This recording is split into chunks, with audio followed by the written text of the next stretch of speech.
For more than 20 years, the Security Council has taken actions against North Korea's nuclear program. And for more than 20 years, North Korea has defied our collective voice. It's worth taking a few moments to recount some of the history.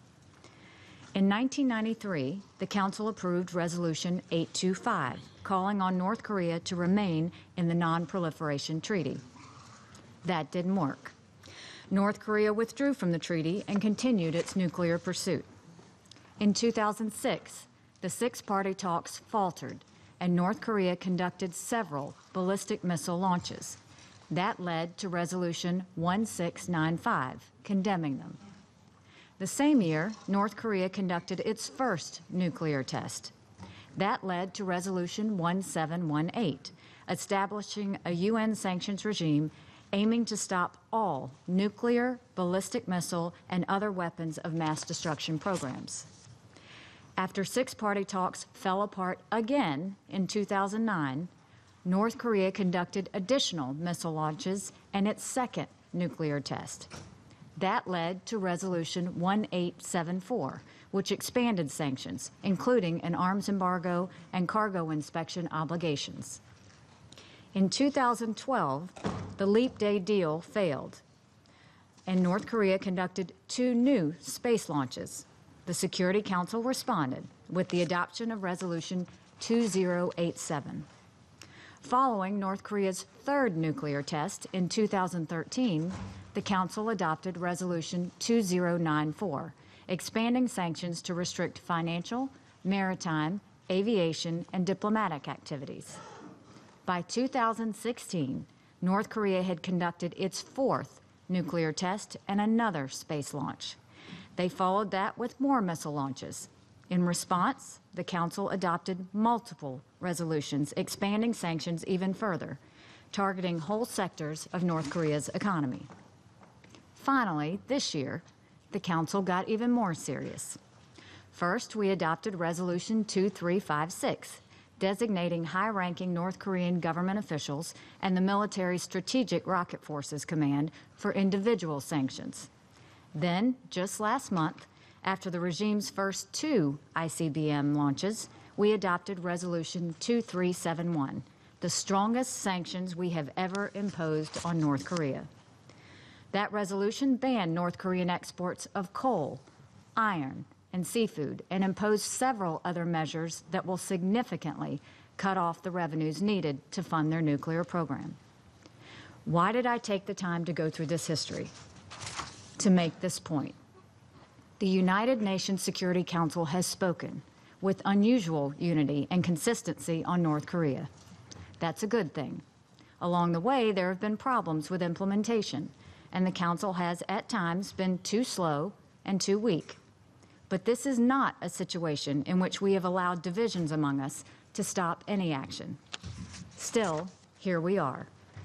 Despite our efforts over the past 24 years, the North Korean nuclear program is more advanced and more dangerous than ever.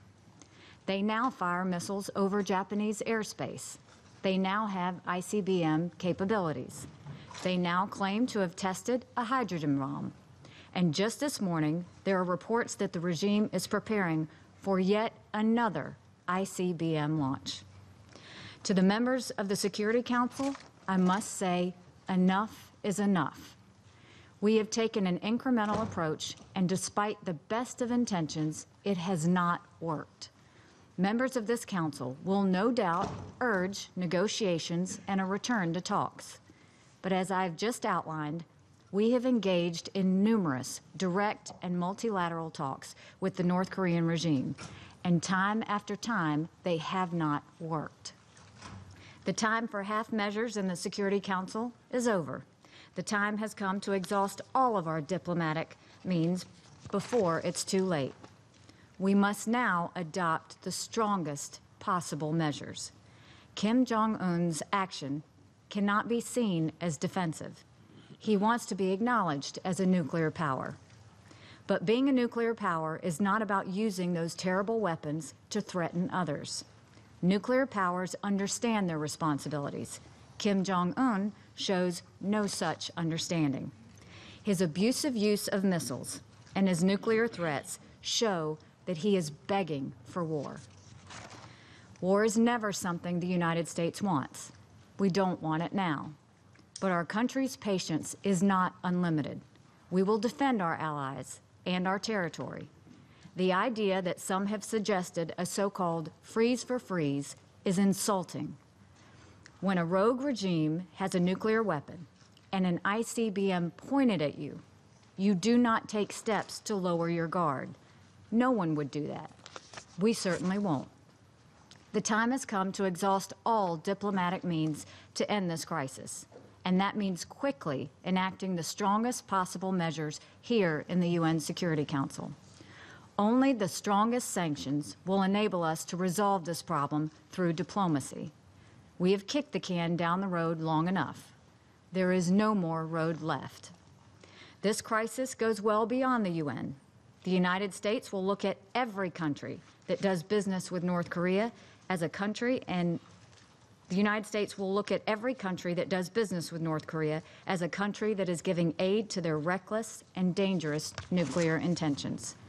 And what we do on North Korea will have a real impact on how other outlaw nations who seek nuclear weapons choose to conduct themselves in the future. The stakes could not be higher. The urgency is now. 24 years of half measures and failed talks is enough. Thank you.